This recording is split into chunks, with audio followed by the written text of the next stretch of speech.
Hello dear students, हम लोगों ने 3.5 का जो है क्वेश्चन नंबर 1 का 1, 2, 3 हल किया था। आज हम लोग करेंगे 4।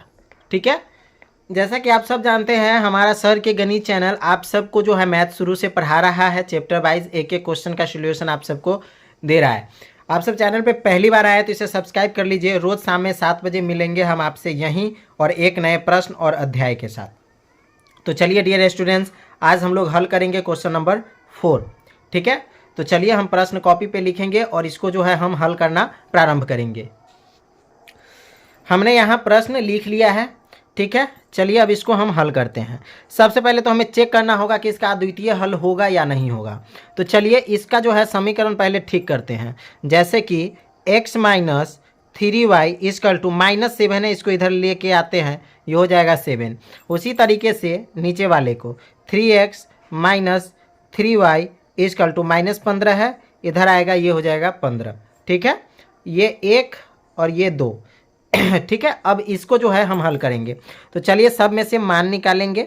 a1 यहाँ पे कोई चीज़ नहीं है तो 1, b1 यहाँ पे है -3। ठीक है, अब c1 हमारा हो जाएगा 7। ठीक है, चलिए ये हो गया। अब इसी तरीके से a2 हो जाएगा आपका 3 एंड b2 आपका हो जाएगा -3। ठीक, एंड c2 आपका हो जाएगा 15। ठीक है, चलिए ये आपने मान निकाल लिया। अब आप इसे चेक करेंगे। ठीक है, तो चेक करने के लिए हमें क्या करना होगा, a1 बटा a2 इजकल टू b1 बटा b2 इजकल टू c1 बटा c2। ठीक है, मान पुट कीजिए। a1 कितना है 1, अब बटा a2 कितना है 3 इजकल टू b1 कितना है -3 और b2 कितना है, ये भी है -3 इजकल टू c1 कितना है 7 और ये कितना है c2 15। हमने सबका मान डाला। मान डालने से आपको क्या पता चला, ये कटेगा तो 1 टाइम कट जाएगा, यानी कि इधर 1/3 या इधर 1/1, यानी कि ये दोनों बराबर नहीं है, यानी कि ये इजकल टू नॉट। ठीक है, जब ये इस फॉर्म में आता है a1 बटा a2 is equal to not b1 बटा b2, तो इसका क्या हल हो जाता है, अद्वितीय हल। यानी कि इसका कितना हल होगा, अद्वितीय हल होगा, अद्वितीय हल। ठीक है माय डियर, अब पता चल गया कि इसका अद्वितीय हल होगा। तो अब हमको इसको क्या करना होगा कि हल करना होगा ब्रजगुणन विधि से। ठीक है, तो चलिए अब इस प्रश्न को जो है हम ब्रजगुणन विधि से हल करना प्रारंभ करते हैं। ठीक है, सबसे पहले तो हम प्रश्न को यहाँ पे लिख लेते हैं।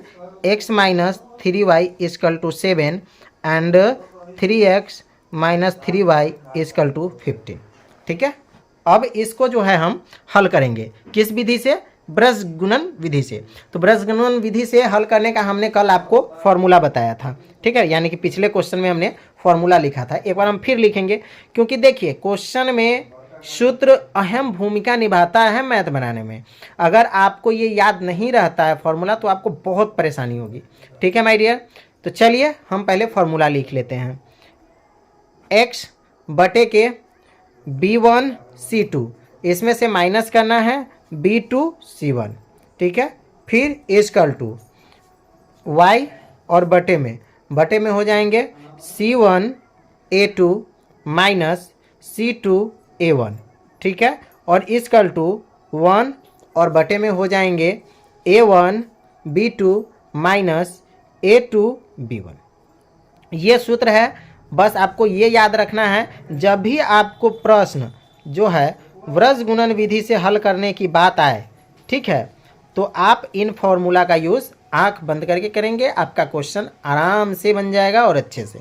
ठीक है, तो हमने जो है यहाँ पे सारा चीज़ का मान निकाला था। देखिए a1 b1 c1 a2 b2 c2, बस इसमें से देख करके हमको यहाँ फॉर्मूला में जो है मान पुट कर देना है। ठीक है, चलिए फ्रेम में उतना सारा आ नहीं सकता है माय डियर, इसलिए सॉरी। आपका कॉपी में आप नोट कर रहे होंगे तो आप मान डालेंगे। b1 देखिए b1 कितना है -3 गुने c2। ठीक है, c2 देखिए कितना है 15, इसमें से घटाना है b2 कितना है -3, दो को सिंबल एक साथ आ गया इसलिए इसको ब्रैकेट में डाल देंगे। c1 है आपका कितना 7। ठीक है, इजकल टू y बटे c1 कितना है 7 मल्टीप्लाई बाई A2 आपका कितना है 3, फिर माइनस का चिन्ह देंगे।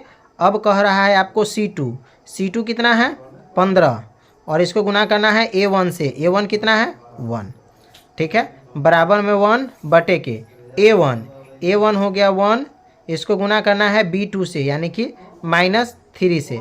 इसमें से घटा देना है आपको कितना A2 कितना है 3 और गुना करना है इसको किससे B1 से यानी कि -3 से। देखिए हमने सारा चीज़ का जो है मान डाल दिया। अब हमें सिंपल क्या करना है कि सबको हल करना है, ठीक है। चलिए हल करते हैं।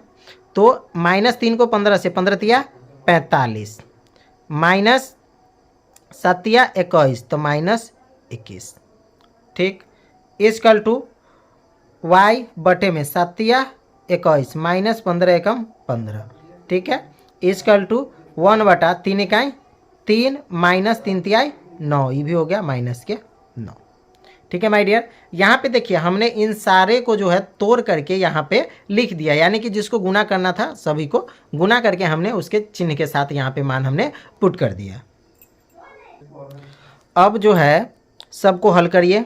21 यहाँ पे देखिए माइनस माइनस प्लस यानी कि ये हो जाएगा 45, अब प्लस माइनस माइनस 45 में से आपको क्या करना होगा 21 को घटाना होगा, तो सिंपली घटा दीजिए। 5 में से 1 गया 4, 4 में से 2 गया 2 यानी कि x बटा 24 इक्वल टू y, और 21 में से 15 घटेगा है ना, 21 माइनस 15 तो 15 5 20 1 21 6 हो गया इक्वल टू 1 बटा -3 माइनस माइनस प्लस, तो 9 में से 3 को यहाँ पे फिर हमको घटाना पड़ेगा यानी कि 6, ठीक है। हमने यहाँ पे सारा चीज़ का मान लिख दिया, ठीक है। इस सब को हल करके हमारा आंसर आ गया x बटे 24 y बटे 6 और 1 बटे 6, ठीक है।